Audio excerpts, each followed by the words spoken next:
Hi எல்லோருக்கும் வணக்கம். Big Boss season 8 Tamil.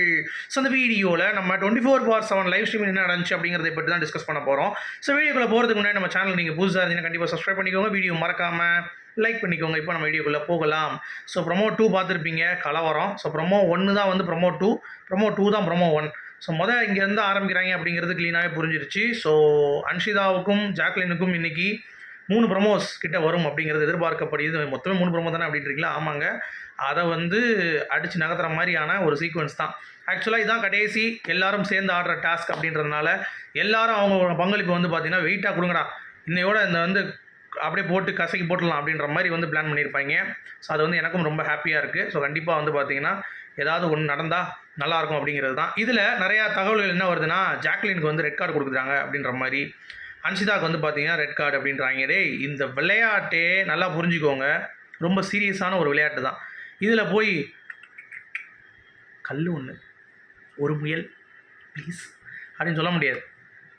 So அப்படி இருக்கிறப்ப ஒரு ஹீட் ஆஃப் த மொமெண்ட்டில் வந்து பார்த்தீங்கன்னா அன்ஷிதா என்ன சொல்கிறாங்கன்னா, வா வா வா வா வா அப்படின்றாங்க. லக லக லக லக லக அப்படின்னோடனே ஜாக்லின் வந்து பார்த்தீங்கன்னா இப்போ வந்துட்டு எங்கே வரணும் அப்படின்றான்.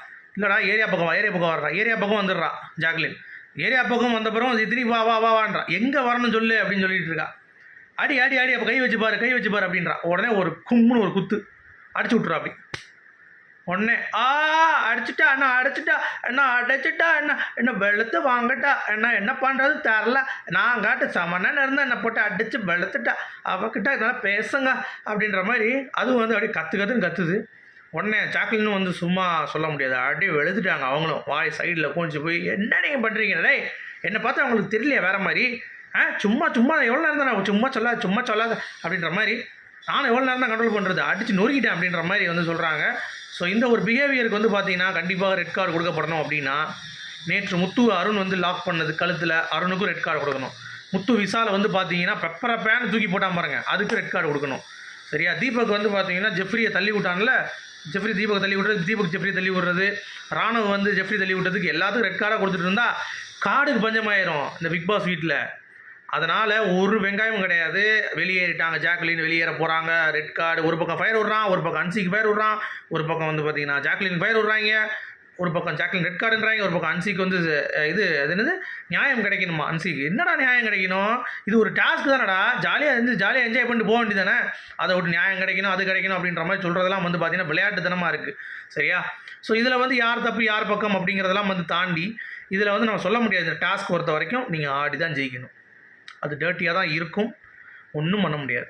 நீங்கள் உயிரை கொடுத்து ஆடி சும்மா அடித்து நொறுக்குனா தான் வேலைக்கு ஆகும் அப்படிங்கிறத நான் ஏற்கனவே சொல்லியிருந்தேன். அதுக்கேற்ற மாதிரி தான் இந்த டாஸ்க்கும் வந்து நமக்கு ரிஃப்ளெக்ட் ஆகுது அப்படிங்கிறத நான் சொல்லியிருந்தேன். பக்காவா புரிஞ்சிருச்சா? ஸோ இவ்வளோ தான். மற்றபடி ஜாக்லின் சும்மா கிடையாது. வடிவேல் மாதிரி ஏரியா பக்கம் வரான்னு சொல்லி சுந்தர் சி மாதிரி வடிவேல் மாதிரி கடைசி அஞ்சு தான் மாட்டிக்கிச்சு அப்படிங்கிறது தான் பாயிண்ட். அடுத்து இந்த முயல் 2.2 மாறுது. முயல் டாஸ்க் தானே அது அப்படின்ற மாதிரி இப்போ தான் உங்களுக்கு புரியும்ல. ஆக்சுவலாக இதெல்லாம் வந்து ஏற்கனவே சீசனில் விளையாண்ட டாஸ்க்கு தான். சரியா? முயலை பாதுகாக்க வேண்டும் அப்படிங்கிறது தான் பாயிண்ட்டு. ஸோ அந்த முயலை எடுத்துகிட்டு போய் கரெக்டாக வந்து பார்த்திங்கன்னா நீங்கள் உள்ளே வச்சுக்கலாம். அந்த முயல் எங்கேருந்துலாம் வரலாம் அப்படின்னு பார்த்தீங்கன்னா கன்வேயர் பெல்ட் வழியாக வரலாம், ஆகாயத்துலேருந்தும் வரலாம், பிக் பாஸ் வீட்டிலேருந்து வரலாம், கக்கூஸ்லேருந்து வரலாம், எங்கே இருந்தால் வரலாம், கிச்சன்லேருந்து கூட முயல் திடீர்னு வரும். அப்படி உண்மையான முயல் கிடையாது, பொம்மை முயல். சரியா? அந்த மாதிரி எங்கேனாலும் வரலாம். நீங்கள் அதை எடுத்துக்கொண்டு அந்த முயலை பாதுகாக்க வேண்டும். யார்கிட்ட அதிக முயல் இருக்கிறதோ கடைசி நேரங்களில் கல்லும் வந்து அதிகம் இருக்கிறதோ அவங்க தான் டைட்டில் வின்னரா, அதாவது டாஸ்க்குடைய வின்னர் அப்படின்னு சொல்ல வந்தேன். ஸோ எனக்கு தெரிஞ்சு இந்த டாஸ்கில் வந்து பார்த்தீங்கன்னா முத்து சொன்ன மாதிரி முத்துக்கு சப்போர்ட்டிவாக ஜாக்லின் வந்து பார்த்தீங்கன்னா ஒண்டர் உமன் மாதிரியும், முத்து வந்து ஒரு சிங்கம் பார்த்தேன் நான். முத்து வந்து இன்றைக்கி போட்டிருந்தாங்க ஒருத்தங்க பிஆர் டீமாக என்னன்னு தெரில.